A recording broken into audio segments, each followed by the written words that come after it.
এবার রেকর্ড সংখ্যক পশু কোরবানি হলেও কোরবানি দিতে পারেননি এমন মানুষও অনেক। কোরবানির মাংস জুটেনি অনেকের পাতে। কেন এই বৈষম্য তা জানতে চেষ্টা করেছেন শফিকুজ্জামান রুবেল।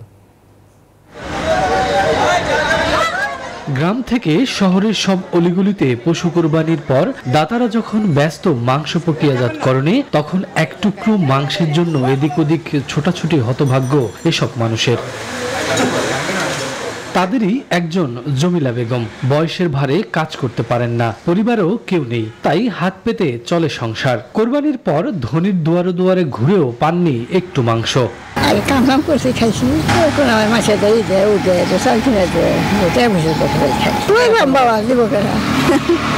অথচ এসব মানুষের মুখে হাসি ফোটানোই কোরবানির মূলনীতি। 3 ঘন্টা 4 ঘন্টা কাটা দেয় আর যাওয়া হয়ে গেছে। চীনা মানুষ দেখে দেয়, আমরা তো চীনা না, আমরা দেয়নি। একটু মাংস লাগে এত কষ্ট মানুষের, আল্লাহ আপনারা দেন, আমরা কুরবানি দিব, আমরা মানুষ নিজে চলতে পারি না।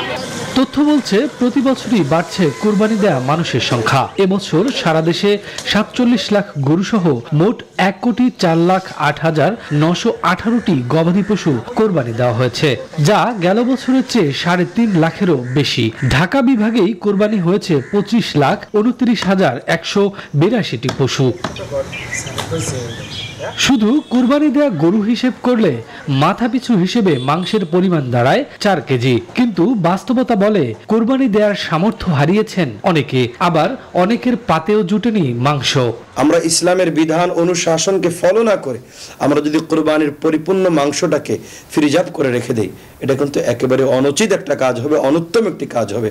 বরং আমরা মানে স্পষ্টভাবে বলতে পারি, এটা গরিবের হককে নষ্ট করা হবে। যারা পশু যে কোরবানিটা আমরা কালেক্ট করা গরিব, তারা কিন্তু অনেক সময়, বেশিরভাগ সময় কিন্তু তারা অল্প স্বল্প খায়। তাদের প্রোটিন বা বছরে একবার প্রোটিন খাবে, সেটা চাহিদা হয় না অনেক। যে এখন অর্থনৈতিক বৈষম্য আছে, দরিদ্র ব্যক্তি যদি আরেকটু উপকার পাওয়ার কথা, সেটা থেকে কিন্তু তারা কিছুটা বঞ্চিত।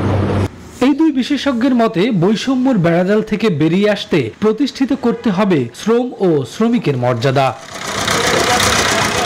ভোগে নয়, ত্যাগেই প্রকৃত সুখ, এই নীতি স্পষ্টভাবে প্রকাশিত হয় কোরবানির মধ্য দিয়ে। বীরত্বের সাথে ব্যক্তি স্বার্থ বিসর্জন দেওয়ার শিক্ষা দেয় এই কোরবানি। অর্থনীতিবিদরা মনে করেন, ত্যাগ ও বিসর্জনের এই শিক্ষায় ঘুচাতে পারে সমাজের সকল বৈষম্য। শফিকুজ্জামান রুবেল, নিউজ 24, ঢাকা।